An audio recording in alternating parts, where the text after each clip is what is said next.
Hey guys, Sam Luce here. Thanks for checking the video out. I want to show you something in mastering here, which is a great way of getting better loudness without working your limiter too hard. So typically when we're trying to get that optimum loudness, we're really pumping with a compressor and we're really pumping with a limiter, and it can get kind of nasty really quickly. It took me too long to realise that soft clipping is actually the answer to this. And if you're applying soft clipping before you're going into your limiter, you're going to be doing far less with your limiter. It's going to sound less pumpy and it's going to be just as loud. This is the magic ticket. Let's check it out. So here's the track that I've got. It's just a track I'm working on at the moment. It's nothing special. Just take a listen to it. It's rocky, it's fairly dynamic, and I need to bring that overall level up a touch.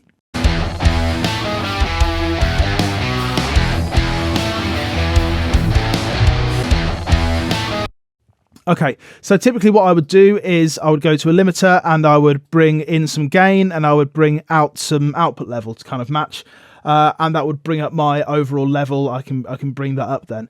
But here's the problem. When I'm doing that, take a look at this reduction meter here.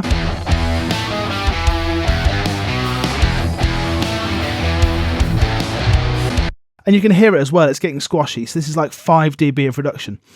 A soft clipper works in a kind of similar way to a limiter, but it sort of straddles that middle ground between a compressor and a limiter. So a limiter is going to square off your transient completely. It's just a hard threshold.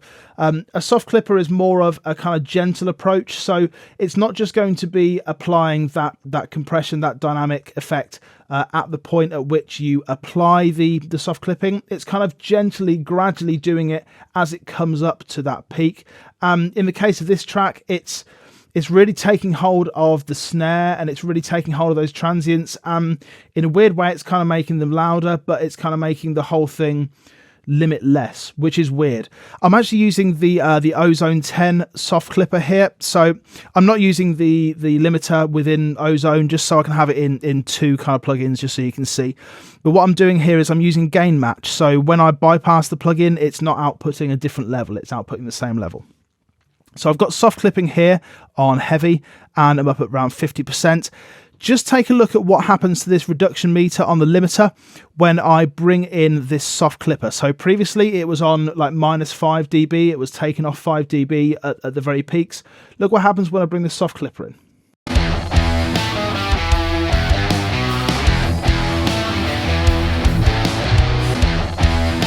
Maximum of 1.5. Let's just take that out. The soft clipper is out now. Let's see if it goes above 1.5. Already.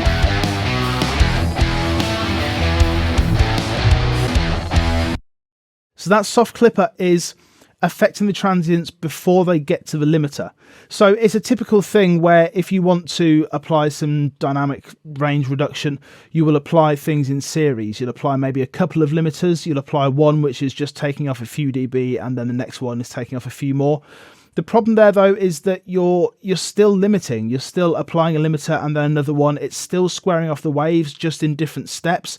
It will improve it, it will make it less squashy, but a soft clipper is dealing with the transient in a gentler way before it gets to that limiter, and it's kind of curving it off before it even needs to square it off. So you're actually going to be achieving less gain reduction, but getting the same volume. So let's just test this out then. So I've got Insight over here. Let's set my target to, let's go to -14. Let's go Spotify friendly. Where am I? -14. And let's just see what the integrated loudness is for when we haven't got that soft clipper engaged, when it's just the limiter. So the soft clipper is bypassed.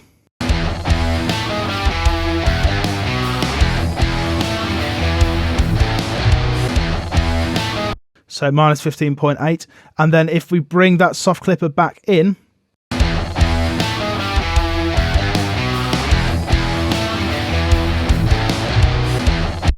so we're achieving around the same loudness, actually a touch more, a little louder, like half a dB louder on the LUFS scale, but we're not applying as much gain reduction from the limiter. So this is a natural way that you can achieve that same loudness without crushing those transients too much.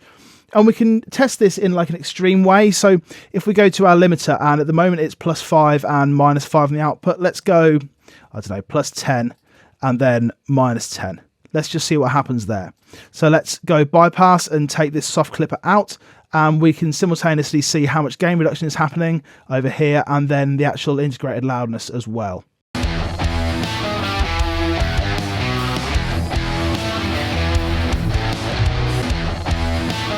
So we're getting like 10 dB of gain reduction, and the LUFS is at around -18.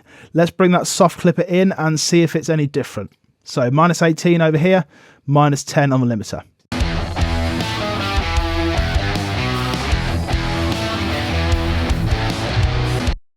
We're actually getting louder.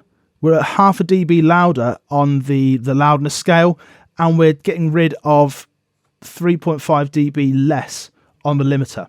So it's a great way of getting more loudness, but without actually affecting it in the same way as a limiter would. And I don't think that is actually, I don't think that sounds too squashy. I think even with that amount of limiting going on, it still doesn't sound like too crazy. Let's just bring the soft clipper out and then in again and see if it gets kind of squashy. So start with it off.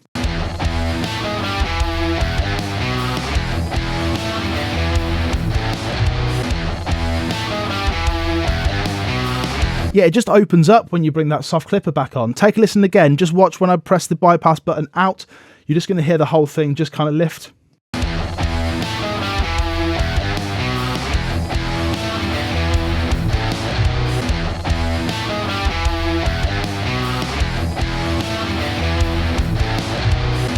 It doesn't sound as squashy, but you're getting the same, and in this case, a little bit more loudness for less dynamic reduction on the limiter. That's just something that I've found that works really well and allows you to get those loud masters without actually completely slamming stuff.